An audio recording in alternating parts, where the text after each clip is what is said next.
Muy buenas noches, iglesia. ¿Cómo están? Espero que se sientan parte de esta familia. La verdad que siempre es un placer, es un gusto y creo que es un privilegio poder adorar como familia a nuestro Señor, exaltarlo. Podemos darle gloria por lo que Él hace en nuestra vida semana tras semana. El mensaje que quiero compartirles hoy viene un poco de la mano con todo lo que estuvimos ya estudiando este mes. ¿Qué parábola fue la que saturó este mes nuestra vida? Justamente la parábola del hijo pródigo. Primero la estudiamos en una serie con el pastor Norby, una nueva oportunidad, y también durante todo nuestro Congreso Nacional, durante cultos, talleres, los jóvenes, los niños, estuvimos viendo justamente esta parábola. Y el mensaje que quiero compartir hoy justamente va de la mano con esto. Y es una duda que yo tenía o que me puse a preguntarme y a pensar un poquito cuando empezamos a ver esta parábola. Y fue, ¿qué pasó después con ese hijo pródigo? ¿Qué pasó con su vida después, una vez que él regresó a casa? Porque bueno, sí, él regresó a casa, el padre lo recibió, el padre lo adoptó como un hijo, el padre lo abrazó. Pero ¿cómo continuó la vida de ese hijo pródigo? Y sí es cierto que la Biblia no relata la historia, cómo continuó, cómo sigue, porque la Biblia termina relatando la fiesta en casa. Eso es lo último con que termina el relato bíblico. Yo no sé ustedes si alguna vez se preguntaron esto, pero es interesante por ahí evaluarse y preguntarse y decir, bueno, ¿y qué fue de la vida de este hijo? ¿Qué pasó con la vida de él? ¿Qué fue después de que el padre lo recibió? Y yo quiero que hoy podamos descubrir junto a la palabra cuáles fueron, por así decirlo, el resultado, en algunos casos bueno, como en algunos casos resultados malos, de hijos que un día regresaron a la casa del padre. La Biblia tiene un montón de ejemplos de hijos que se alejaron del camino del Señor, de hijos que una vez estaban en casa, pero que un día por decisiones decidieron seguir sus propios deseos, cumplir sus propios sueños y por el trajín de la vida, un día regresaron a la casa del Padre. Un día volvieron a los brazos del Padre. Y hay un montón de historias y un montón de ejemplos, y yo quiero usar la vida de uno de ellos para que nos podamos imaginar un poquito qué pudo haber pasado después con ese hijo pródigo. El regreso a casa sin dudas fue lindo. Ese día el hijo se sintió como lo que era, el hijo de un rey, querido, agasajado, reconfortado, el centro de su casa y del mundo. Ni siquiera le importó los celos ni la envidia que tenía su hermano por él. Así nos encontramos cada uno de nosotros cuando regresamos a casa, cuando regresamos a los brazos del Padre. Pero después, con el transcurrir de los días, pasado el tiempo, ¿qué pasó con ese hijo? ¿Volvería a alejarse de su padre? ¿Se volvería como su hermano mayor? ¿O tal vez abrazaría la gracia y la misericordia del Padre a tal punto que no podría dejar de compartir con otros lo que el Padre había hecho por su vida? Hay muchos desenlaces y podemos llenarnos y pensar un montón de historias acerca del desenlace de esta historia. Pero sin dudas el mundo no cabe en un día. Y el trajín de la vida a veces nos hace olvidar lo que somos y lo que hemos recibido. Pero también nos puede hacer valorar a tal punto que no nos podemos callar, que no nos podemos quedar sentados en nuestro lugar y tenemos que compartir con otros lo que el Padre hizo por nosotros. El primer ejemplo, la primera posible continuación de esta historia que quiero compartirles es que muchos de los hijos que un día regresan a casa, pasado el tiempo pueden adoptar la actitud del hermano mayor. Esta sin duda la conocemos bien.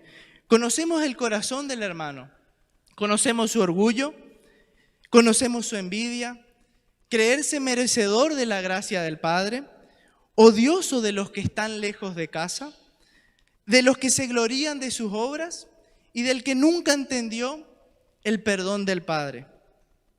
El hijo, una vez en casa, bien podría adoptar esta actitud, bien podría volverse como su hermano mayor. Es lo que ocurre muchas veces con cada uno de nosotros.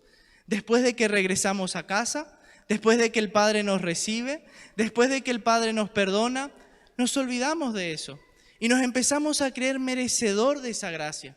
Yo merezco estar en este lugar. Yo fui elegido para estar en este lugar. Yo estoy acá porque el Padre me ama exclusivamente a mí. Yo merezco estar en casa del Padre. Y nos olvidamos todo lo que el Señor hizo por cada uno de nosotros. Nos olvidamos nuestro olor a chiquero cuando llegamos a la casa del Padre, sucios, mugrientos, catingudos. Nos olvidamos lo que era y empezamos a creernos merecedor. Empezamos a creernos que toda la vida nacimos en una cunita de oro. Nos volvemos engreídos del lugar donde nos encontramos. Y lastimosamente empezamos a repetir una frase muy común. Y bueno, pobre de los que están afuera, pero es su decisión. Es lo que ocurrió con el deudor. A él se le perdonó toda su deuda, dice la Biblia, que se acercó al rey y toda su deuda fue cancelada, porque él le suplicó perdón al rey. Pero cuando salió afuera, se había olvidado de todo lo que el rey había hecho por él.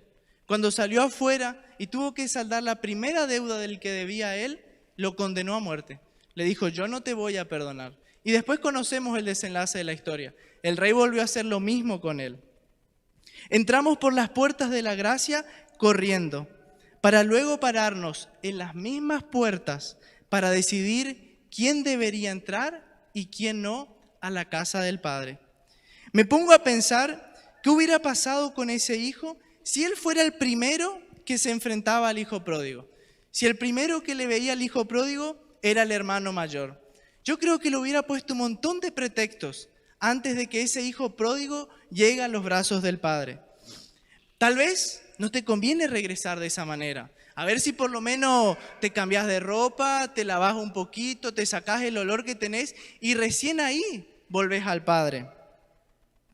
Mira, yo te recomiendo que por lo menos consigas algo de plata y le puedas devolver algo de todo lo que despilfarraste de tu padre. Mira, te cuento que el Padre está muy enojado con vos y conoces que el Padre es un Padre muy justo. Un montón de pretextos, un montón de para qué y por qué que al Padre nunca se le ocurrió pasar por su cabeza. Pero conocemos el corazón de este hermano mayor, viviendo en casa, lejos de casa, aún viviendo en casa. Pero no lo juzguemos. ¿Qué hubiera pasado con nosotros si en nuestra familia pasaría lo mismo?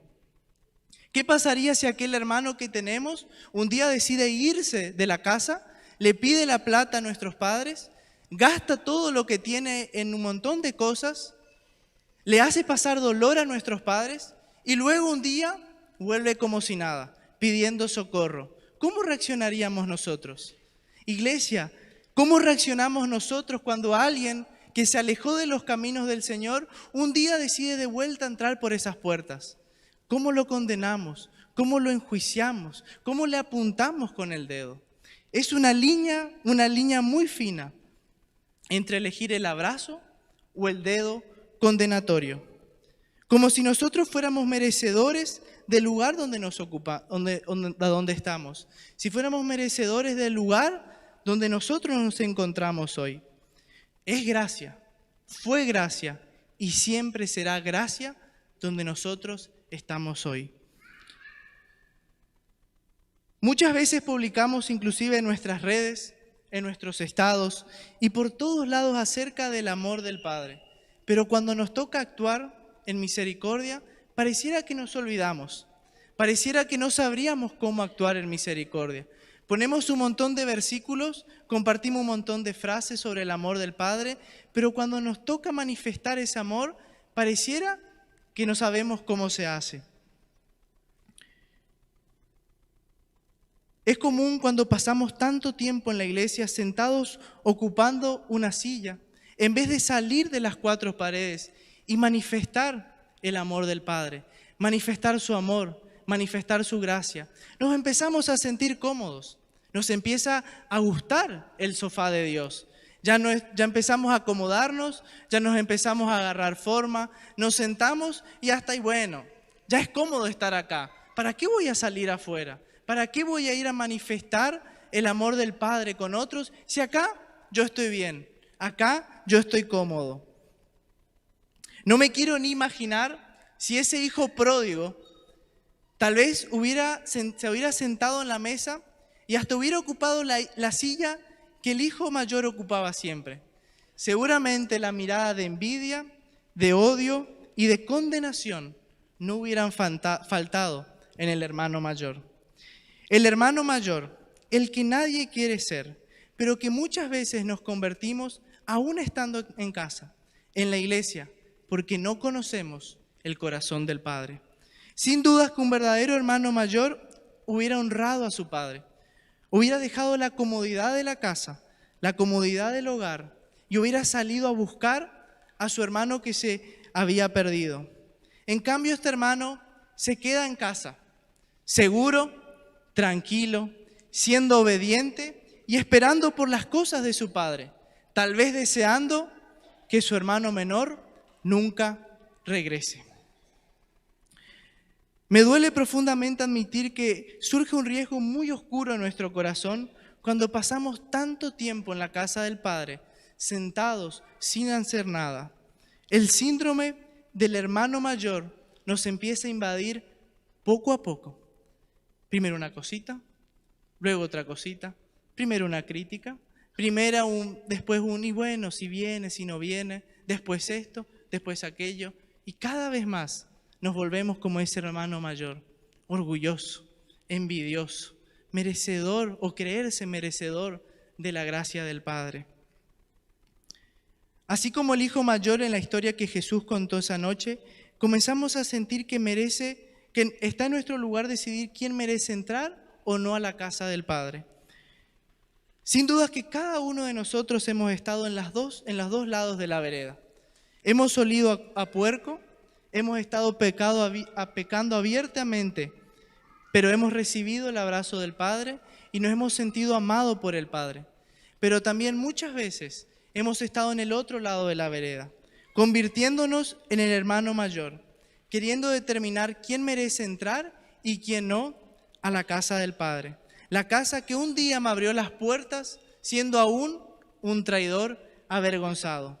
Y esto, iglesia, debe servir para evaluarnos y para no convertirnos en ese hermano mayor, no convertirnos en un hermano que tal vez tenga orgullo, que tenga celo, que tenga envidia por aquel que regresa a la casa del Padre, aún sin que a nosotros nos interese por qué motivo un día regresó. Simplemente está en nosotros abrazar, recibir, hacer lugar, compartir con el otro. Y eso es lo que quiero que veamos en la segunda parte de este mensaje. Por otro lado, podemos convertirnos en aquel hijo pródigo que abrazó la gracia, pero comprendió también que él no podía quedarse callado, de que él recibió una gracia inmerecida en su vida, que él recibió algo que no merecía, pero que él también entiende que hay otros que merecen recibir la gracia del Padre, que hay otros afuera que están aún perdidos, alejados, que están tal vez sin encontrar rumbo a su vida. Y por más que el relato bíblico no continúe, puedo ver en la Biblia muchos ejemplos donde se cumple el versículo: dad de gracia lo que de gracia recibiste. Y uno de estos ejemplos es David, alguien que un día estuvo alejado de la casa del Padre, que la embarró mal, que estuvo muy lejos de los caminos del Señor, pero que un día decidió volver a los brazos del Padre, que un día decidió volver a los brazos de aquel a quien él se sentía amado, en quien él se sentía seguro. Pero también él comprendió de que esa gracia no era solamente para él, que esa gracia no la había recibido solo para él, sino que también era para que otros puedan llegar al Padre, para que otros puedan conocer de ese amor generoso del Señor. Y me gusta el ejemplo de David, Y una palabra que me gustaría usar es atomizador. Creo que todos conocen lo que es el atomizador que se usa para poner a veces en la casa, para las cortinas y demás. Y qué bueno sería que la gracia del Señor en nuestra vida se convierta en un atomizador, que alcance a otros, que impregne a otros, que otros puedan ver en nosotros la gracia del Señor. Y también creo que muchos recuerdan ese perfume que usaban nuestras abuelas, que era en un frasquito de vidrio, que se ponían ese perfume y a 10 cuadras vos te enterabas que era tu abuela de lo fuerte que era. Qué bueno sería que la gracia del Señor en nuestra vida sea de esa manera. Que la gente de lejos pueda notar algo diferente en nosotros. Que la gente pueda notar en nosotros que no somos hijos que condenamos, que juzgamos, que no somos una iglesia que está desesperada en condenar a las personas y ver quién puede venir, sino que sea una iglesia que ame, que reciba, que acepte. Obviamente el Señor después va a trabajar con esas personas. Obviamente que el Señor va a tener su proceso con esas personas, como lo tuvo con cada uno de nosotros y aún lo tiene. Pero a nosotros no nos toca juzgar quién entra y quién no a las puertas de la gracia. Así como nosotros fuimos recibidos un día, así como David entró un día por las puertas de la gracia, así también merece cada una de las personas de este mundo entrar a la casa del Padre. Y veo en David 4 cualidades de un hijo que entiende la gracia del Padre y que también siente la necesidad de compartir con otros esa gracia. Quiero que vayamos a 2 de Samuel 9, capítulo 9, versículo 1 al 12. Es una historia súper conocida. Es la historia donde David tiene misericordia o tiene bondad hacia Mefiboset. Para poner un poquito en contexto, Mefiboset era nieto del rey Saúl. Era hijo de Jonathan, el hijo del rey Saúl, y en ese momento de su vida, si se ponen a pensar, por ser hijo del rey Saúl, Mefiboset merecía vivir en el palacio, porque era hijo de un rey. Y en ese momento Mefiboset se encontraba lejos del palacio, lejos de la casa del rey. Se encontraba inclusive en un lugar que se llama Lodebar. Podríamos decirlo totalmente en un lugar apartado de lo que es el palacio. Y lo que David va a hacer con Mefiboset es un acto de misericordia, de bondad, entendiendo lo que él recibió del Padre. Mefiboset, tal vez podríamos creernos que, bueno, tendría que estar en el palacio, pero no lo estaba. Estaba en Lodebar. Y David lo que tiene hacia él es un acto de misericordia, haciéndole volver a Mefiboset a la casa del rey, a vivir a la casa del rey. Y el primer versículo que quiero que leamos juntos es el 9:1. Dice: entonces David dijo: ¿hay todavía alguien que haya quedado de la casa de Saúl para que yo le muestre bondad por amor a Jonatán? Y las 4 cualidades que quiero que veamos en David, la primera es que David, al igual que Jesús, siente misericordia por la otra persona. David entiende, o hay algo en el corazón de David que le resuena: lo que yo hice por ti, también hacelo por otros. Y cuando uno pasa por una prueba, es cuando uno empieza a comprender a la otra persona. Siempre dicen que cuando uno o aquella persona que pierde a alguien, tal vez a su padre, tal vez a un hijo, es imposible comprenderla, es imposible entender lo que está pasando esa persona. Pero cuando uno pasa por esa misma prueba, es cuando uno puede acercarse a esa persona y decirle: yo te comprendo, yo sé lo que estás pasando porque yo pasé por eso, yo pasé por esa situación. Y cuando nosotros pasamos por la prueba, es cuando nosotros empezamos a comprender a las otras personas. Cuanto más grande es el perdón en nuestra vida y cuanto más entendamos el destino de las personas, más grande será la necesidad de nuestro corazón de compartir con otros acerca del abrazo del Padre. Sentir misericordia no es sentir lástima por una persona. Sentir misericordia es hacer algo por el que está mal. Misericordia inclusive se define como la disposición a compadecerse de los sufrimientos y miserias ajenas. Es más que un sentimiento, es práctica. Y ahí está la evidencia más grande de misericordia. Jesús bien podía decir: tengo misericordia por ellos desde el cielo.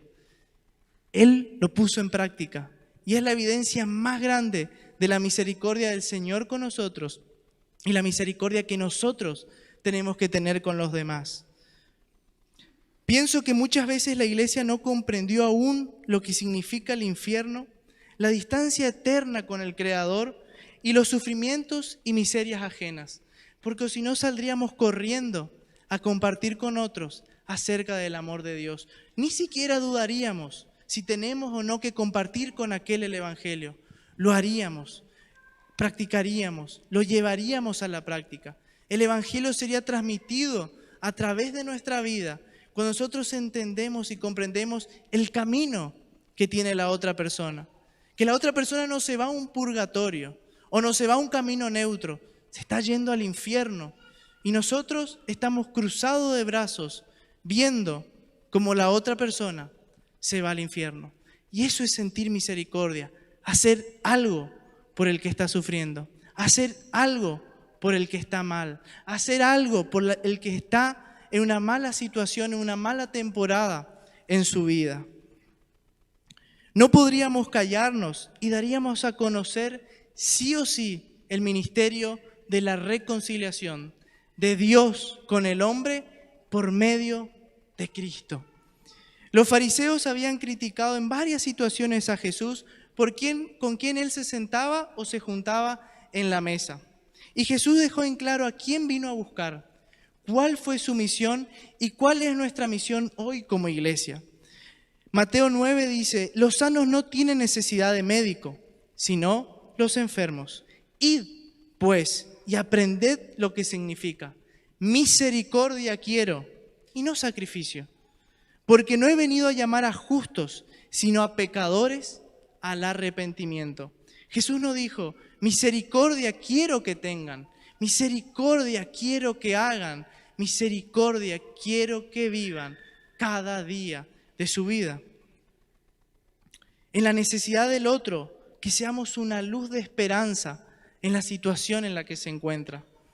Fíjense que la misericordia es una bienaventuranza. Bienaventurados los misericordiosos, pues ellos recibirán misericordia. Es un ida y un vuelta. Porque Dios es misericordioso, nosotros también debemos serlo. Lucas 6 dice, antes bien, amen a sus enemigos, hagan el bien, presten no esperando nada a cambio, y su recompensa será grande, y serán hijos del Altísimo, porque Él es bondadoso para con los ingratos y perversos. Sean ustedes misericordiosos, así como su Padre es misericordioso. La única cosa que hace que una persona cambie, comprenda y ablande su corazón es sentirse amada. Aquella persona que se sienta amada comprende un montón de cosas en su vida. No hay otra manera. Jesús mismo lo dice, el amor es suficiente. El verdadero amor es necesario en una sociedad de amores fingidos. La sociedad necesita un amor transparente, un amor que se da. Toda persona necesita una iglesia que lo abrace y que le recuerde que el Padre todavía lo está esperando, que el Padre todavía tiene un lugar para él en la mesa. No importa lo que hayas hecho, solo vuelve. Es el mensaje que debe resonar en la iglesia. Muchas veces es fácil recluirnos en nosotros mismos, no tal vez de forma consciente o maliciosamente, pero sin embargo, muchas veces pasamos a la vereda de enfrente para mantenernos desentendidos del dolor y la desesperanza espiritual que nos rodea. Ese no era el camino de Jesús. El segundo punto que veo tanto en David como en Jesús es que busca al perdido. Fíjense lo que dice 2 Samuel 9:5. Entonces el rey David mandó traerlo de la casa de Maquir, hijo de Amiel de Lodebar. El verdadero amor se moviliza, no queda de brazos cruzados. El amor produce eso en nosotros, en acercarnos a los que están lisiados. Y tal vez no lisiados de las piernas, como lo estaba Mefiboset, a los que están lisiados del alma, a los que están lisiados con su pasado, tal vez con un dolor que no encuentran solución, lisiados de un montón de circunstancias de la vida. El amor nos acerca, nos anima, nos motiva a ir por ellos, a buscarlos, a acercarlos a aquellos que no pueden ir al Padre. Jesús definió su misión diciendo: el Hijo del Hombre ha venido a buscar y a salvar lo que se había perdido. No dice el Hijo del Hombre ha venido a esperar a los que se habían perdido, a sentarse y ver a los que se habían perdido. No, dice a buscar y a salvar a los que se habían perdido. Esa es nuestra misión hoy, sentir misericordia por el que está mal, pero ir a buscarlo, hacer algo, movernos por aquel que está lejos del corazón del Padre. En el contexto de la parábola del Hijo Pródigo, también Jesús contó otra parábola, que fue la parábola de la oveja perdida. Todos conocemos esa parábola y es muy conocida. Y muchas veces creo que malinterpretamos. Nos preocupamos más por las 99 ovejas que por salir a buscar aquella que se perdió. En cambio, Jesús rompe los esquemas y va a la milla extra. Deja esas 99 y anda a buscar por aquella que está lejos del Padre. No importa en el matorral que se metió, no importa en el chiquero que se metió, no importa en el barro que se enterró.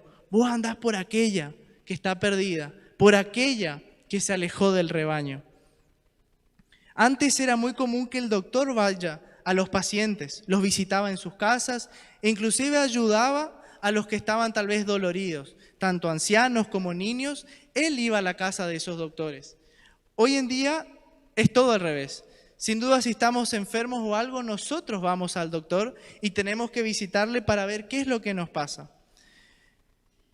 Creo que muchas veces la iglesia en general se maneja de esta forma. Colgamos una placa afuera e invitamos a que los perdidos vengan a nosotros. Esperamos a que ellos se acerquen a cada uno de nosotros. Jesús no tenía un edificio. Jesús no esperaba a puertas cerradas a que la gente se acercara. El suyo era un ministerio de andar caminando. Él salía a donde las personas estaban. El ministerio de Cristo era un ministerio de buscar al pecador, al perdido, al desorientado, al desesperanzado y hacerlos volver a casa. Si Dios te puso en algún lugar en tu vida en este momento, en algún trabajo, en la facultad, en la escuela o donde te encuentres, el Señor te puso para que vos seas luz en ese lugar, para que vos contagies a otros de Cristo, para que otros vean en tu vida a Cristo reflejado, para que otros puedan ver reflejado en tu vida a través de tus actos, de tus palabras, de tus acciones, a Cristo mismo, para que vos puedas acercarlos a ellos, al corazón del Padre, para que ellos también puedan recibir ese abrazo del Padre como vos recibiste. Veo en David que manda a buscar a Mefiboset de Lodebar, de su lugar de sufrimiento. Inclusive Lodebar significa sitio de incomunicación. Y veo que David va hacia Mefiboset, lo manda a buscar. Bien, David podía haberle mandado una carta y decirle: che, Mefiboset, yo estoy disponible para cuando vos quieras charlar. Si tenés ganas, te espero en el palacio. No, David va y trae a Mefiboset. Lo busca donde Mefiboset se encontraba. Hay lugares y personas que solo vos lo vas a poder alcanzar. ¿Y sabés por qué? Porque vos ya pasaste por eso y sos el reflejo vivo de la gracia de Dios. Como les decía hoy, capaz vos vas a ser la persona que va a entender lo que está pasando, el dolor, la miseria, la angustia que está pasando esa persona que está lejos de casa. Y vos sos la gracia viva de Dios, de que pasaste esa situación, de que tal vez estuviste en la misma situación, pero el Señor te tomó entre sus brazos, el Señor te aceptó como hijo y hoy sos un reflejo vivo de la gracia de Dios caminando. Dios no bendice nuestras intenciones, Dios bendice nuestra obediencia. Nosotros no somos lo que decimos que vamos a hacer, nosotros somos lo que en realidad nos determinamos a hacer. A veces las heridas de las personas son fuertes al punto que no se quieren levantar o ni siquiera se pueden levantar. Sin duda a veces hay personas que están rendidas, que están desesperanzadas. Ya en su vida no hay esperanza, ni siquiera hay interés de arreglar las cosas con el Señor. Y pongo este ejemplo. Hay muchas veces cuando un pastor predica, hace un llamado al altar y hay personas que pasan corriendo al altar. No importa quién está al lado, no importa si la luz está prendida o apagada, no importa si está qué pastor, pasa corriendo al altar y dice, yo quiero que usted ore por mí. Y hay otras personas que a veces se hace el llamado al altar y no le pasan. Les cuesta tomar esa decisión, les cuesta tomar ese paso y decir, Señor, yo te entrego esta carga. A veces el dolor es tan profundo en su corazón que ni siquiera las fuerzas les alcanza para volver al corazón del Padre. Y nosotros tenemos esa gracia en nuestra vida, de que otros puedan conocer del Señor por medio de cada uno de nosotros. Nosotros somos testigos fieles de lo que Cristo hizo en nuestra vida. Nosotros somos evidencia del amor y la gracia del Señor cada día en nuestra vida. Somos evidencia de lo que el Señor trabaja y de los procesos que Él trabaja en cada uno de nosotros. Tenemos que ir por aquellos que están lejos del Padre. Tenemos que ser una iglesia que sale, que se mueve, que no se queda sentada esperando a que la gente llegue, sino que busca al que está perdido. Siente misericordia en su corazón, pero también una iglesia que hace algo por los que están lejos del corazón del Padre. Muchas veces nos olvidamos que el Padre nos puso la mejor ropa, sacrificó el mejor cordero por cada uno de nosotros. David sacrificó su prestigio de ser rey por un mendigo y Jesús sacrificó el trono por cada una de nuestra vida. ¿Qué estás dispuesto o qué estamos dispuestos a sacrificar para que el perdido llegue a los brazos del Padre? ¿Tu tiempo? ¿Tu dinero? ¿Tu comodidad? ¿Tu confort? O tal vez hacer un lugar en la mesa. Y veo la tercera cualidad tanto en Jesús como en David, que ellos hacen un lugar en la mesa para el que está perdido. Jesús jamás en su ministerio impidió que alguien se sentara en su mesa. Hoy Euge decía, en la cultura de ellos la cena o la mesa era algo muy importante. Era un tiempo de intimidad, un tiempo donde uno quería pasar con ciertas personas.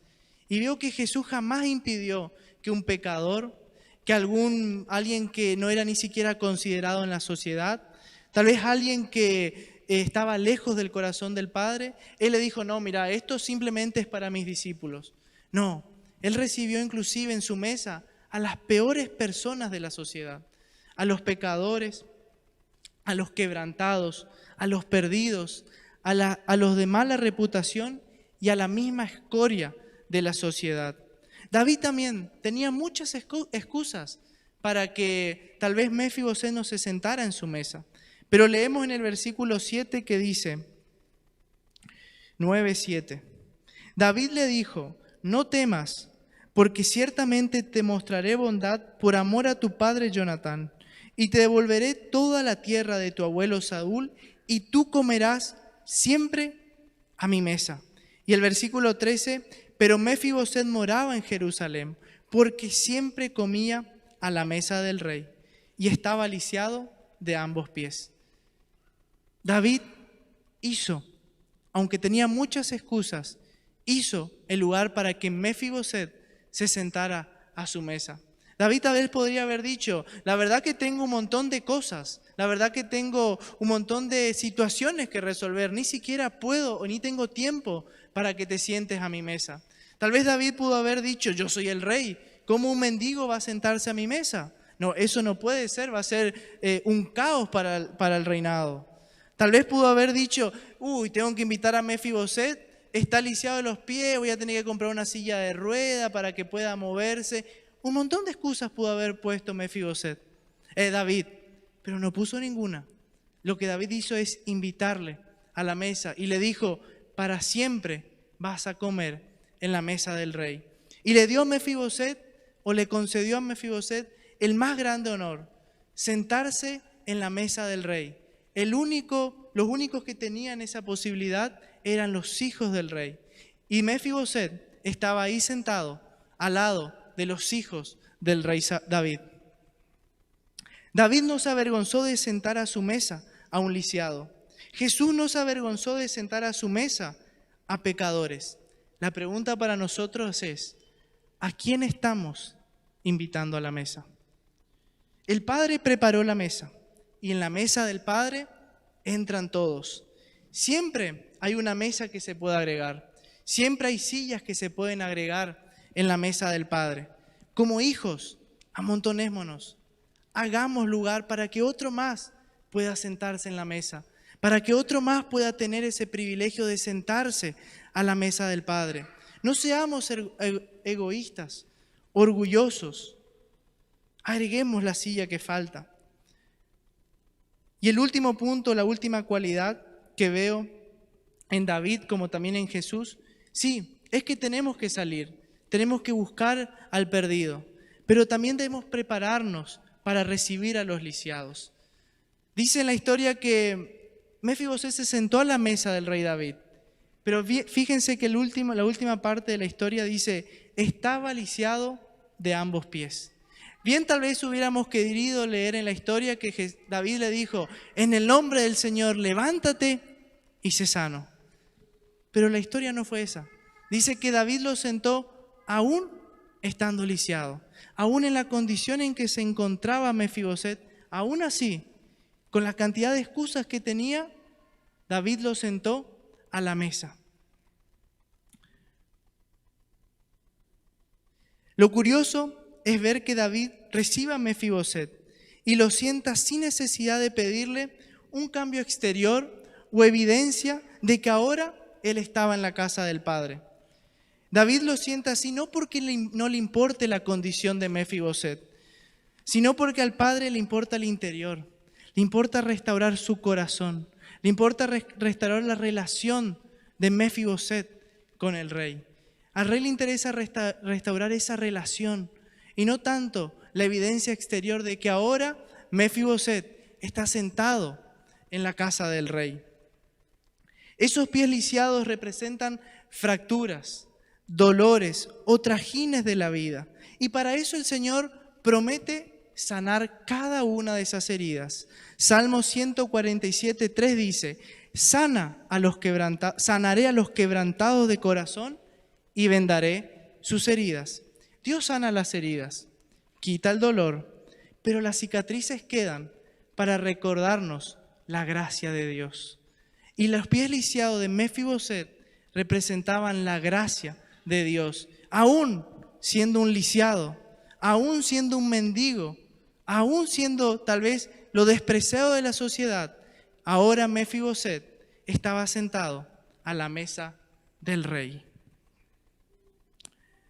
Pensamos que para entrar a la casa del Padre debemos llegar en nuestras mejores condiciones, sin dificultades y sin problemas, cuando en realidad es al revés.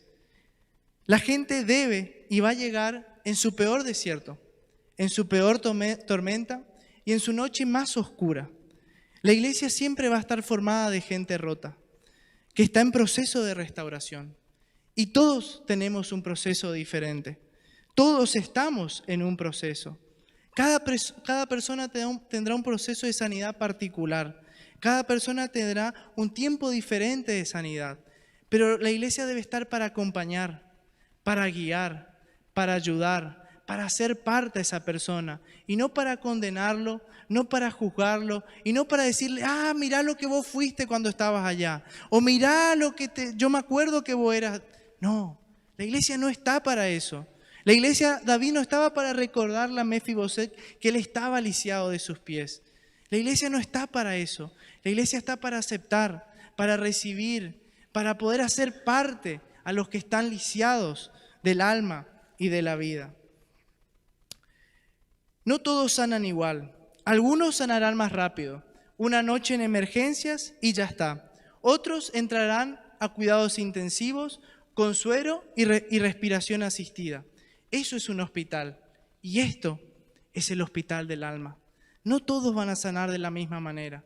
Algunos tendrán procesos más largos, otros tendrán procesos más cortos, pero el Padre va a hacer su obra. Pero esto es el hospital que recibe a gente rota, a gente que está perdida, a gente que está alejada de la casa del Padre. La gente en el mundo necesita de medicina y del doctor, y la iglesia tiene la cura para ofrecerle. No es una cura temporal, sino eterna. Cristo Jesús. Debemos tener en claro que la visión de la iglesia es para gente necesitada, para hijos pródigos, para Mefiboset, para todos aquellos que necesitan del abrazo del Padre.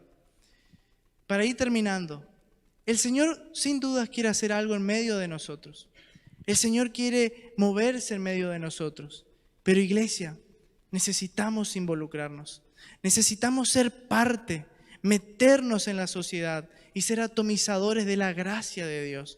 Debemos sentir misericordia por el que está lejos, pero también necesitamos ir a buscar al que está perdido. Necesitamos hacerle un lugar en la mesa. Necesitamos estar preparados para recibir a aquel que está dolorido.